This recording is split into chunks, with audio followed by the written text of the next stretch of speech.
지난 시간에는 예수님께서 제자들과 함께 예수님의 고향인 나사렛으로 갔었는데 그곳에서 환영받지 못하고 오히려 배척당한 모습을 저희들이 함께 봤었습니다.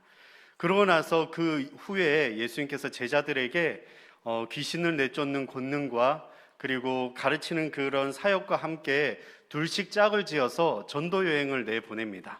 마침 과거에 암행어사가 마패를 들고 나가듯이 그들에게 이들이 예수님의 제자인 것과 그리고 가서 환영받지 못하고 배척을 당하더라도 담대하게 말씀을 전할 것을 당부하시면서 제자들을 파송하게 되죠. 오늘 읽었던 말씀이 이제 그 이후에 사도들이 당시에 이제 둘씩 짝을 보냈던 제자들을 이야기하고 있습니다. 이제 이들이 갔다 와서 많은 일들이 있지 않았겠습니까? 그 많은 일들이 있었지만 예수님께서 그 이야기들을 들으시면서 이들이 피곤한 것을 보게 되었습니다. 그러면서 우리 예수님께서는 배려심이 너무 많으셔서 오늘 31절에 보니까 너희는 따로 한적한 곳에 가서 잠깐 쉬어라.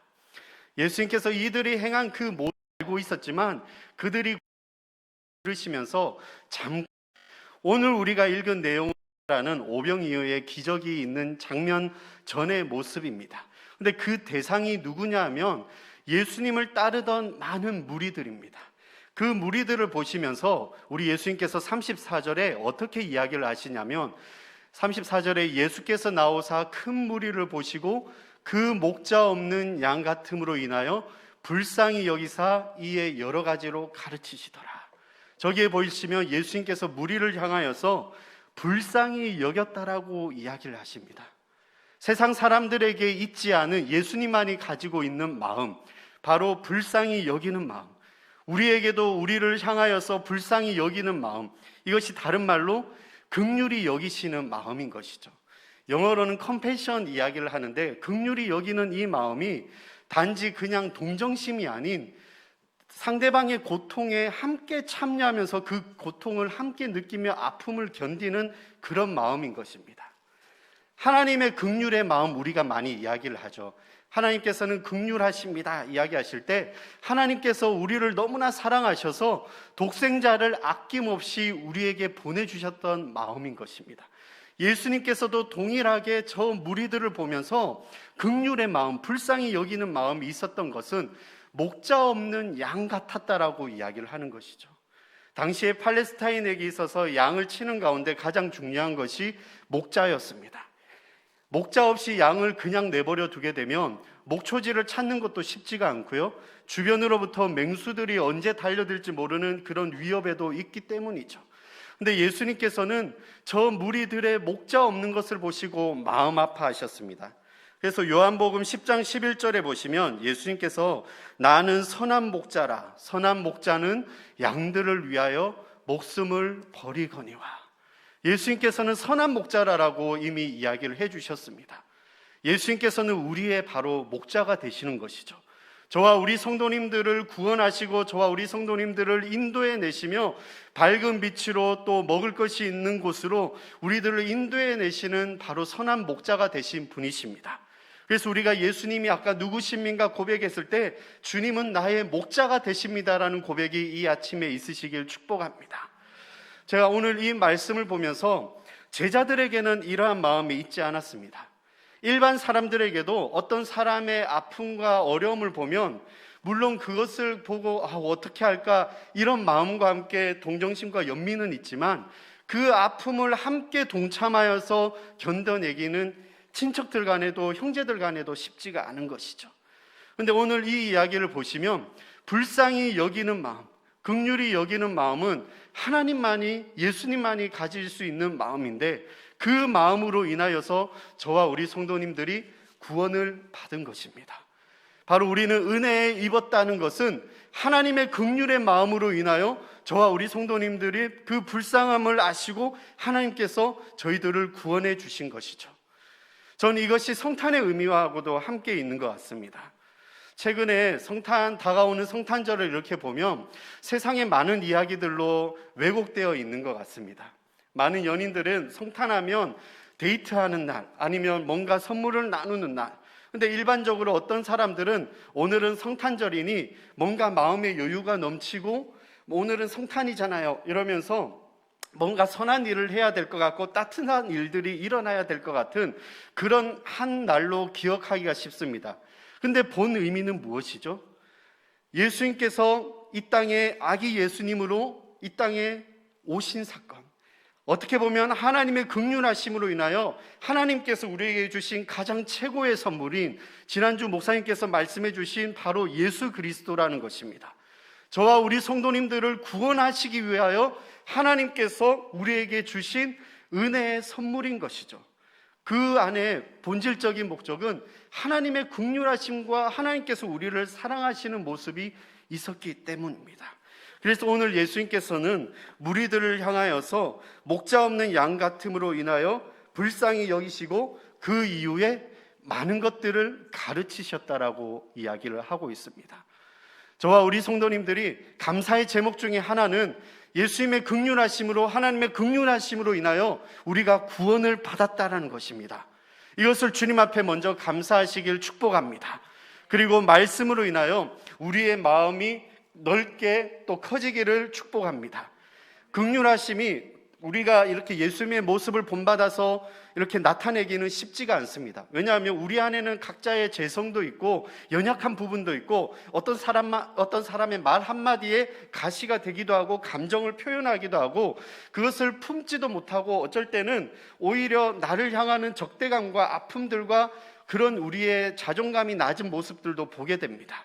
근데 긍휼하심 안에는 깊은 사랑이 있습니다. 그 사랑 안에 바로 예수님께서 주신 것들을 우리가 본받으면서 나아가셨으면 좋겠습니다. 제가 최근에 아주 잠깐 하나님의 마음이, 저 긍휼하심의 마음이 어떠한가를 잠깐 이렇게 느낀 적이 있었습니다. 이틀 전에 이제 첫째 아이가 갑자기 급체를 하게 되었어요. 원래 이제 위가 좀 좋지 않았는데 그날 오후에 속이 안 좋다 해서 제가 이야기를 듣고 이제 병원에 데려가서 약을 받아왔습니다. 이제 그러고 났는데 약을 먹으면 이제 좀 괜찮아져야 되는데 이게 급체를 했는지 먹으면 계속 토하는 거예요. 나중에 물을 먹으면 물도 토하고 또 예전에 배웠던 흑설탕 물도 막 먹였는데 그것도 토하고, 그러니까 이제 방법이 없는 거예요. 그러다가 한 이제 밤 11시 정도, 12시 정도 되니까 화장실을 이 아이가 혼자서 한 30번 정도 계속 토하러 간 거예요. 나중에 보니까 이제 위액도 나오게 되고 노란물도 나오게 되면서 한 새벽 2, 3시 되니까 아이 입에서 살려달라는 거예요. 변기를 붙잡고 이제 막 뒹굴면서, 그러니까 이제 병원을 가야 되는데 지금 이 코로나 상황이라서 응급실 가는 것이 쉽지가 않습니다. 그러니까 이제 이 아이에게 있어서는 그 급체한 거를 처음 경험한 것이죠. 우리 대부분 한 번쯤은 경험했을 것입니다. 제가 이제 간호를 하면서 옆에 있는데 어떻게 해줄 방법이 없는 거예요. 내일까지, 아침까지만 이제 견뎌내면 되는데, 그래서 아이 등을 이렇게 두들기면서 뭐라고 했냐면 버텨야 된다고 이야기를 했습니다. 조금만 버텨보자고, 버틸 수밖에 없다라고 이제 등을 이렇게 두드리는 거예요. 그러고 나서 어떻게 해서든 이제 거실로 데리고 와서 병원처럼 뭐 가습기도 틀고 아이가 이제 잠을 자고 싶은데 잠도 안 오는 거예요. 속은 막 아프고 어떻게 해야 될지는 모르고, 그러니까 이 아이는 병원만 가면 다 해결될 것 같아서 자기 닌겔 맞게 해달라, 죽을 것 같다고. 그러니까 처음으로 본인 입에서 이런 이야기가 나올 정도면 그만큼 고통스러웠던 것인데 토는 계속하죠. 제가 이제 옆에서 이제 그날 거의 밤새도록 간호를 이렇게 했는데 새벽 한 3, 4시쯤에 어느 순간에 딱 잠이 들더라고요. 그러면서 한순간에 뭔가 폭풍이 휘몰아치고 난 이후에 고요해지는, 평안해지는 그러한 시간이 이제 새벽에 있었는데, 제가 이것을 보면서 어쩌면 하나님께서도 우리가 죽을 것 같아라고 주님 앞에 호소하고 고통스러움을 막 아뢰면서 했을 때 하나님께서는 바로 해결해 주실 수도 있지만 조금만 더 견뎌보자, 조금만 더 힘을 내 하면서 아버지의 마음으로 긍휼하심으로 어쩌면 우리를 늘 응원하고 계신 하나님이신 것이죠. 지금은 되게 괜찮아졌습니다.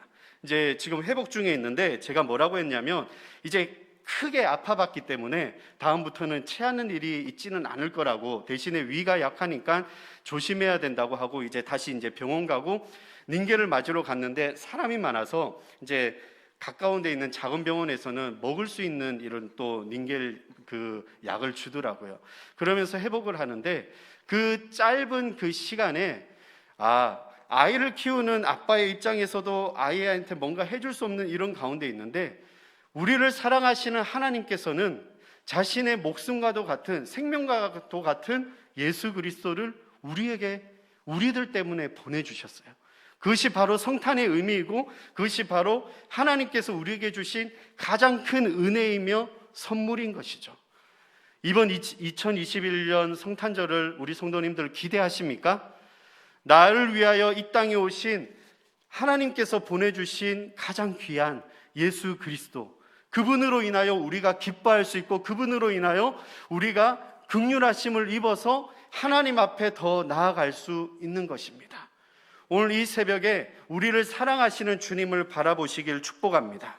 그래서 히브리서 4장 말씀에 보시면 이렇게 이야기하고 있습니다. 15절 16절 말씀인데요, 한번 같이 읽어보실까요? 시작. 우리에게 있는 대제사장은 우리의 연약함을 동정하지 못하시리가 아니요 모든 일에 우리와 똑같이 시험을 받으시는 이로되 죄는 없으시니라. 아멘.